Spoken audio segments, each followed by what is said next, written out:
नमस्कार, मैं हूं अनुज। आज के मुख्य समाचार में आपका स्वागत है।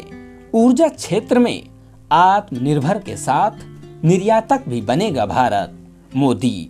भारत अपनी ऊर्जा जरूरत के लिए भले ही कच्चे तेल व गैस का बड़े पैमाने पर आयात करता है, लेकिन भारत अब ऊर्जा क्षेत्र के एक बड़े निर्यातक के तौर पर भी स्थापित होने लगा है। देश की ऊर्जा सुरक्षा सुनिश्चित करने के लिए सरकार ने जिस पैमाने पर निवेश की योजना बनाई है, उससे ऊर्जा क्षेत्र में भारत न सिर्फ आत्मनिर्भर बनेगा, बल्कि पेट्रोलियम उत्पादों के अलावा ग्रीन हाइड्रोजन, बायोमास, पेट्रो रसायन के एक वैश्विक आपूर्तिकर्ता के तौर पर भी स्थापित होगा। दक्षिण गोवा के बैतूल में दूसरे इंडिया एनर्जी वीक IEW का उद्घाटन करते हुए पीएम नरेंद्र मोदी ने यही संदेश दिया। उन्होंने कहा कि भारतीय इकोनॉमी में गैस क्षेत्र की हिस्सेदारी बढ़ाने के लिए ही अगले 6 से 7 वर्षों में 67 अरब डॉलर का निवेश होगा। इससे देश में प्राकृतिक गैस का हिस्सा मौजूदा 6% से बढ़कर 15% हो जाएगा। पीएम मोदी ने बताया कि भारत पहले ही विश्व का तीसरा सबसे बड़ा ऊर्जा उपभोक्ता देश है। साथ ही यह तेल व LPG का भी तीसरा सबसे बड़ा उपभोक्ता है। इसके अलावा चौथा सबसे बड़ा LNG आयातक, चौथा बड़ा रिफाइनर, चौथा सबसे बड़ा ऑटोमोबाइल बाजार भी है। भारत में 2 पहिया व 4 पहिया वाहनों के अलावा इलेक्ट्रिक वाहनों की मांग भी लगातार बढ़ रही है। ऐसे में अनुमान है कि वर्ष 2045 तक भारत में एनर्जी की मांग दोगुनी हो जाएगी। यानी आज अगर हमें हर रोज 1.9 करोड़ बैरल तेल की जरूरत है, तो वह 2045 तक 3.8 करोड़ बैरल तक पहुंच जाएगी। भविष्य की इन जरूरतों को देखते हुए भारत अभी से तैयारी कर रहा है। देश के हर कोने में किफायती कीमत पर ऊर्जा दी जा रही। भारत ऐसा देश है जहां वैश्विक संकट के बावजूद बीते 2 सालों में पेट्रोल और डीजल के दाम कम हुए हैं। भारत न सिर्फ अपनी जरूरतों को पूरा कर रहा, बल्कि ऊर्जा सेक्टर में विश्व के विकास की दिशा भी तय कर रहा। पीएम ने बताया कि आज पूरी दुनिया के विशेषज्ञ भारत के जल्द तीसरी सबसे बड़ी इकोनॉमी बनने की बात कह रहे हैं। 11.11 लाख करोड़ के इंफ्रा निवेश से ऊर्जा क्षेत्र को लाभ मिलेगा। पीएम ने कहा कि अगले वर्ष के दौरान इंफ्रा क्षेत्र में होने वाले 11.11 लाख करोड़ निवेश का बड़ा हिस्सा ऊर्जा क्षेत्र में जाना तय है। इस राशि से रेलवे, रोडवेज, वाटरवेज, एयरवेज या हाउसिंग जो भी इंफ्रास्ट्रक्चर में बनेगा, उसको ऊर्जा की जरूरत होगी। भारत इस समय ऊर्जा में इतना निवेश कर रहा है जितना पहले कभी नहीं हुआ था।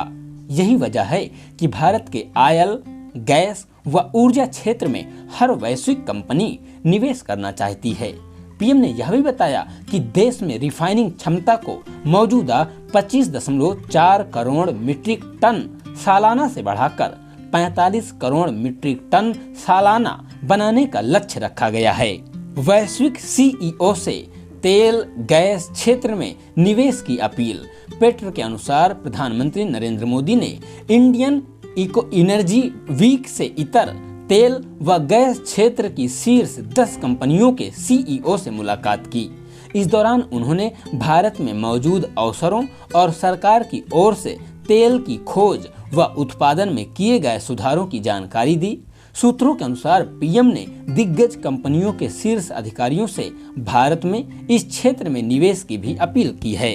कतर के साथ LNG खरीद समझौता बढ़ाया। IEW में कतर और भारत के बीच मौजूदा गैस समझौते को नए सिरे से लागू करने की सहमति बन गई है।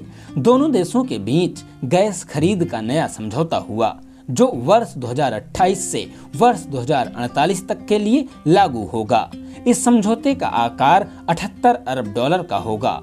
पेट्रोनेट LNG ने बताया कि उसने कतर एनर्जी के साथ सालाना 75 लाख टन LNG आयात करने के लिए समझौता किया है।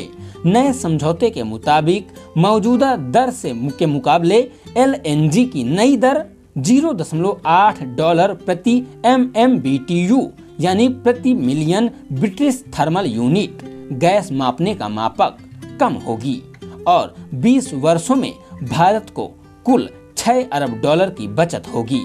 पेट्रोनेट कतर से कुल 85 लाख टन LNG हर वर्ष आयात करती है। कार्बन उत्सर्जन में हमारी केवल 4% हिस्सेदारी। पीएम ने ग्रीन एनर्जी अपनाने में हो रहे प्रयासों का भी विस्तार से जिक्र किया। उन्होंने बताया कि पेट्रो रसायन व पेट्रोलियम उत्पादों का एक बड़ा निर्यातक बनने के बाद भारत जल्द ही हाइड्रोजन उत्पादन और निर्यात का केंद्र बनने वाला है। उन्होंने बताया कि दुनिया की 17% आबादी भारत में रहती है, फिर भी कार्बन उत्सर्जन में हमारी हिस्सेदारी सिर्फ 4% है। सौर ऊर्जा क्षमता पिछले एक दशक में 20 गुना बढ़ी है। देश के 9000 पेट्रोल पंपों पर 20% एथेनॉल मिश्रित पेट्रोल की बिक्री हो चुकी है। 9000 पेट्रोल पंपों पर 20% एथेनॉल मिश्रित पेट्रोल की शुरू हुई बिक्री। $67 अरब का निवेश किया जाएगा गैस क्षेत्र में अगले 6 से 7 वर्षों के दौरान। 15% हो जाएगी इकोनॉमी में प्राकृतिक गैस की हिस्सेदारी इस निवेश से। $4 अरब का निवेश करेगा वेदांत समूह। दिग्गज खनन समूह वेदांत लिमिटेड ने अगले 3 वर्षों के दौरान तेल उत्पादन को दोगुना करने के लिए $4 अरब के निवेश की घोषणा की है। कंपनी के चेयरमैन अनिल अग्रवाल ने IEW से इतर कहा कि तेल और गैस विस्तार कार्यक्रम को तेजी से आगे बढ़ाया जाएगा। अग्रवाल ने कहा कि भारत में संसाधनों के साथ बाजार भी है, लेकिन दुर्भाग्य से यहाँ अपनी जरूरत का केवल 15% तेल उत्पादित किया जाता है। शेष पूर्ति आयात से होती है। इसी के साथ आज के समाचार समाप्त हुए। बहुत बहुत धन्यवाद।